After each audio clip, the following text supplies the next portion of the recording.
Cześć, tu Bartek Czeka ze strony universalmemory.pl i .com. Dzisiejszym gościem programu będzie kwercetyna. Jestem pewien, że związek na pewno znany całemu gronu osób, które lubi naturopatię, lubi jakieś tam naturalne sposoby leczenia różnego rodzaju schorzeń, ponieważ kwercetyna oczywiście jest na potęgę polecana m.in. przy leczeniu alergii. Oczywiście, jak każdemu z takich związków przyporządkowuje się jej całe mnóstwo, całą gamę różnego rodzaju pozytywnych efektów, które swoją drogą często nie znajdują żadnego odzwierciedlenia w badaniach. Ja w tym odcinku chciałbym przedstawić po prostu tą bardziej mroczną stronę kwercetyny, ponieważ to jest coś, co dosyć często robię. Tak jak inni uwielbiają po prostu bezkrytycznie zachwalać praktycznie dowolny związek i przedstawiać go jako remedium na praktycznie dowolny problem, to ja lubię po prostu pokazywać na badaniach, że są negatywne strony absolutnie każdego zioła, absolutnie każdego związku, absolutnie każdego suplementu. Jeśli chodzi o negatywne strony leków, to przynajmniej tutaj nie ma żadnych wątpliwości i dokładnie tym zajmiemy się w tym filmiku. Już dość dawno temu zauważono,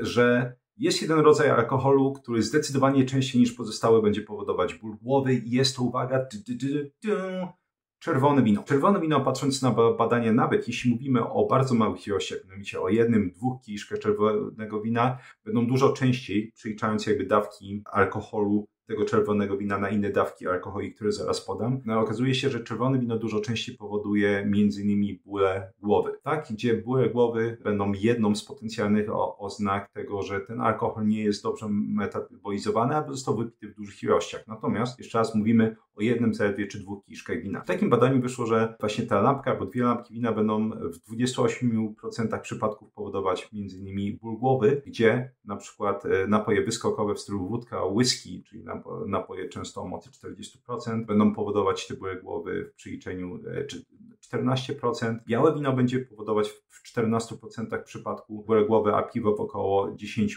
No i oczywiście już lata temu zaczęły się dociekania, co w takim razie, co jest takiego w tym czerwonym winie, co może powodować te bóle głowy i dopiero właśnie badania ostatnich paru lat, chociaż pierwsze badania tego typu zostały zapoczątkowane gdzieś tam 20 parę lat temu, przynajmniej ja kojarzę, że to są takie najwcześniejsze. Natomiast te badania z ostatnich paru lat pokazały, że takim potencjalnym związkiem, który może powodować właśnie te bóle głowy, jest kwercetyna. Dlaczego i jak to działa, wyjaśnimy sobie za sekundkę. Oczywiście, żeby to wszystko zrozumieć, trzeba zacząć u źródła i omówić, jak metabolizowany jest alkohol. Oczywiście, jeśli ktoś kanał siedzi od dawna, to wie, że chyba w drugim filmiku na tym kanale, który nazywa się Jak kawa i alkohol, czy picie kawy i alkoholu czynią cię permanentnie zmęczonym, tam omawiałem chyba po raz pierwszy ten mechanizm. I on wygląda w ten sposób. Po spożyciu alkoholu będziemy detoksyfikować go na 2 sposoby. Pierwszym krokiem jest aktywizacja enzymu, który nazywa się dehydrogenaza alkoholowa. I ten enzym będzie przekształcać alkohol w acetylaldehyd. I tak jak ogólnie etanol jest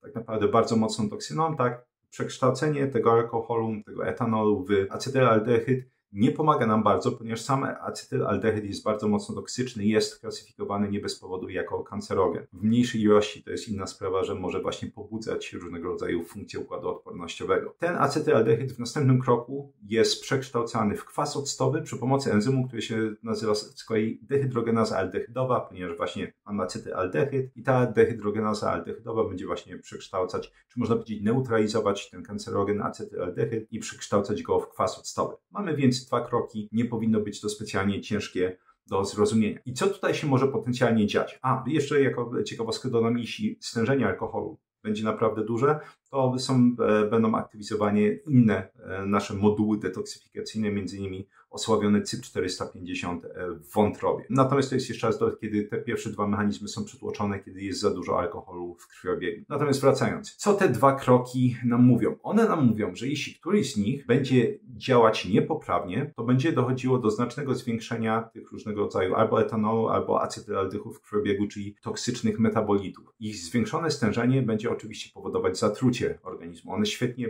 przenikają dosłownie każdą barierę w ciele. Ich stężenie będzie bardzo szybko wykrywane praktycznie gdziekolwiek w ciele, jeśli wypijemy choć trochę więcej. I właśnie, gdy stężenie tych metabolitów, szczególnie acetylaldehydu, będzie podniesione, to możemy doświadczać tych różnego rodzaju przykrych efektów wypicia alkoholu, które wszyscy znamy w postaci kaca, tak? Chociaż właśnie to jest ciekawe, te efekty mogą się pojawić nawet przy niewielkiej ilości potencjalnie alkoholu, jeśli dojdzie do przynajmniej częściowej inhibicji, czyli jakby zatrzymania funkcjonowania częściowego, dowolnego z tych enzymów. I wtedy będziemy oczywiście doświadczać bólów głowy, między innymi może być nadmierna potliwość, może być uczucie niepokoju, może być tachykardia, czyli przyspieszona akcja serca, powyżej 100 uderzeń na minutę itd. itp. Wydaje mi się, że większość osób bardzo dobrze w ten czy inny sposób zna te symptomy, więc nie ma sensu ich dalej omawiać. Dobrym przykładem tego, jak toksyczne w skutkach i niebezpieczne w skutkach potencjalnie może być wstrzymanie działania któregoś z tych enzymów, będzie disulfiram.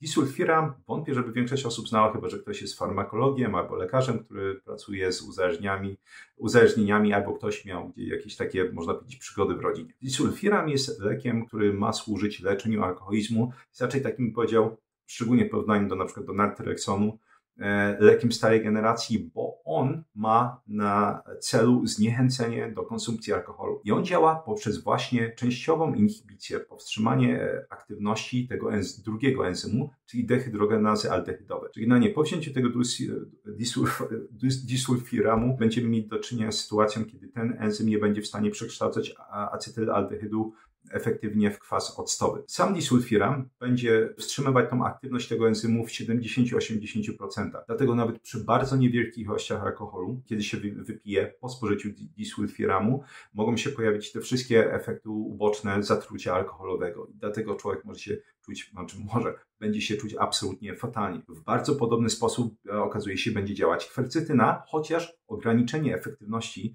działania tego enzymu nie jest tak potężne. Jeśli właśnie chodzi o czerwone wino i kwercetynę, to patrząc na te badania mechanistyczne, wychodzi, że tak, kwercetyna będzie przekształcana, będzie sprzężana w 80% do formy, która się nazywa 3-glukuronid kwercetyny. Ta właśnie forma, ten metabolit, no właśnie w 80% mniej więcej kwercetyna jest przekształcana w niego, będzie powodować częściową inhibicję, czyli powstrzymanie aktywności tego enzymu dehydrogenaza aldehydowa i jest więcej niż jedna forma tego enzymu, który głównie, można powiedzieć, zajmuje się detoksyfikacją alkoholu, to będzie dehydrogenaza aldehydowa 2. I swoją drogą, jako ciekawostkę mogę dodać, że właśnie Azjaci mają bardzo powszechną mutację, jeśli chodzi o kodowanie aktywności tego enzymu, która sprawia, że są kiepscy, jeśli chodzi o spożywanie alkoholu. Jeśli będzie Was to interesowało, to dajcie znać w komentarzach, to mogę osobno omówić genetykę Azjatów, jeśli chodzi o spożywanie alkoholu, ponieważ jest to bardzo ciekawa rzecz. Właśnie ta forma 3-glukuronik kwercetyny będzie wstrzymywać aktywność częściowo tego enzymu dehydrogenazy aldehydowej. Teraz okazuje się, że mniej więcej stężenie tego metabolitu kwercetyny, które będzie znajdować się w standardowej jednostce alkoholu, czyli w jednej lampce wina, będzie wynosić mniej więcej 5 mikromoli. I taka dawka będzie potencjalnie powodowała inhibicję aktywności tego enzymu o 37%. Disulfiram, mówiliśmy, że on hamuje 70-80%. Jedna lampka wina potencjalnie może hamować aktywność tego enzymu o 37%. I tutaj oczywiście będą bardzo ciekawe konsekwencje tego, które trzeba omówić oraz w jakich sytuacjach oczywiście potencjalnie możemy doprowadzić do tego, że spożycie kwercetyny będzie właśnie powstrzymywało bardzo mocno aktywność tego enzymu i może sprawić dosyć mocne kłopoty. Wchłanialność kwercetyny jest dosyć niska, typowo szacuje się jako wynoszącą około 2%. Szczerze mówiąc, nie jest to nic szokującego. Kwercetyna jest flawonolem. To jest jeden z 6 podgrup flawanoidów i większość flawanoidów jest tak naprawdę bardzo kiepsko wchłanialna, chociaż z różnego rodzaju powodów przyporządkowuje się im magiczne właściwości, mimo właśnie tej kiepskiej wchłanialności. Także często stężenie ciężko osiągnąć określonych flawanoidów bezpośrednio z pożywienia.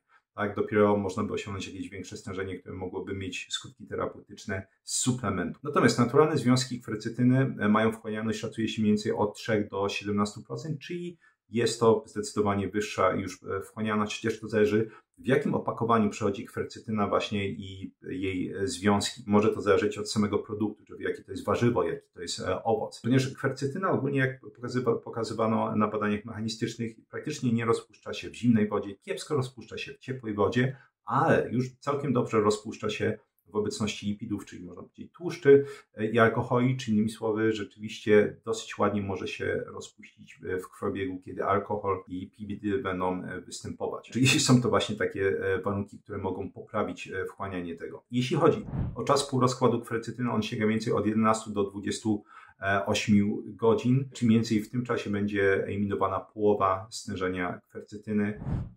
Jest to jakieś tam relatywnie szybkie tempo metabolizowania. większość tej kwercetyny będzie wydalana przez nerki w organizmie. Czy możliwe jest więc potencjalnie spożywanie wystarczająco dużo warzyw i owoców, żeby powodować bioakumulację kwercetyny? Patrząc na badania, tak, jest to jak najbardziej możliwe. Kwercetyna będzie występować tak naprawdę w całym mnóstwie różnego rodzaju warzyw i owoców. Przede wszystkim jeśli chodzi o warzywa, będą to na przykład ziemniaki, będą to różnego rodzaju owoce strączkowe. Jeśli chodzi o owoce, będą to jabłka, będą to winogrona, będą to różnego rodzaju wariacje, jeśli chodzi o jagódki. Będzie to oczywiście czerwone wino, będzie to zielona herbata, będzie to czarna herbata.